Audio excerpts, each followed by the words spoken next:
It's okay, Revelance. Accidents happen. Sometimes people just do things unprepared, like having babies. I don't... Hold up, I was wondering. Was I? I don't think so. I don't think so. My parents were married, so it was planned. Pretty sure it was planned. I think I was planned. Yeah, and then they never did it again. I believe in my parents in a sense. That's because, I don't know, they don't seem like the type to... I'm pretty sure it's not cursed. Don't you ever wonder where you came from?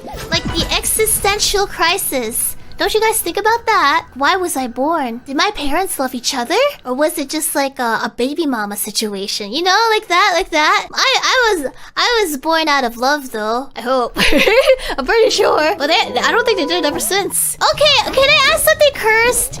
Can I ask something cursed? I'm really curious though. I'm really curious. Okay, for those who have like a regular upbringing, can I ask it, S-Team? Can I ask it? Okay, I'm gonna ask it. They didn't say no, so I assume it's fine. For those who have like a normal upbringing, do you ever like hear it? You know what I mean? Do you ever like you know, you couldn't have grown up without hearing it, like, right? Right? Yeah, you did. No, you didn't. I'm pretty sure my parents have never done it since I was born.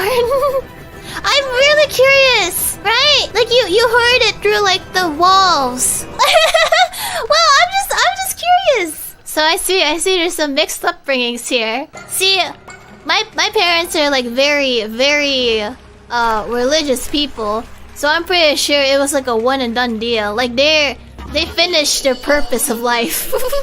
That's what I think anyway. Like, you know, living that long, I would have known, I'm pretty sure. But the fact that I didn't hear anything, and I'm definitely a homebody, you know? I'm pretty sure there's some complications to that sort of field.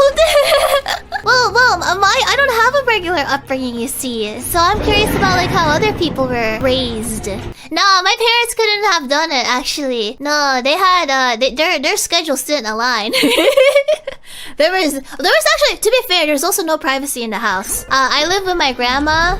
At one point, my uncle and my cousin, all in the same house. It was impossible. It was impossible, my folks. My brethren, my sisters. No, I didn't have to share a room. I had to share a room when I first came to the human world, though. So, my uncle got his room, my grandma got a room, but I had to share my room with my parents. What do you think the name of your pet's childhood pet would be? My childhood pet, let's see. Without actually using a name that I used in the past. Well, I guess it was fun. It's not like I used his name anywhere else. I think I mentioned before, but I had a bird. It was a bird that I found on the ground, so I tried to take care of it. But when I brought it in, because the mama wasn't coming to feed it or anything, I left it in a room that was...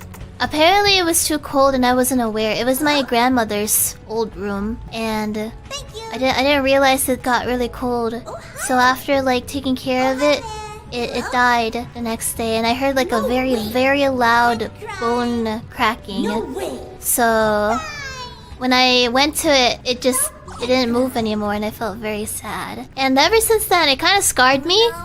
So there's another instance. There was apparently this like little thing I found. I think they were freshly born rabbits. So I took it in, but then I remembered how I fucked up with the bird. So I put it back out. But then the next day, my papa, he found a bunch of rabbits, like the same kind. There was multiple of them. They were all eaten by a squirrel. So there was like their guts hanging out. And then I felt even worse because like I could have saved that one if I hadn't returned it, but I was too scarred by the first bird. So that was pretty depressing. But for the bird, I named it Grim. But yeah, those are the things that happened. So there was no winning with Mother Nature.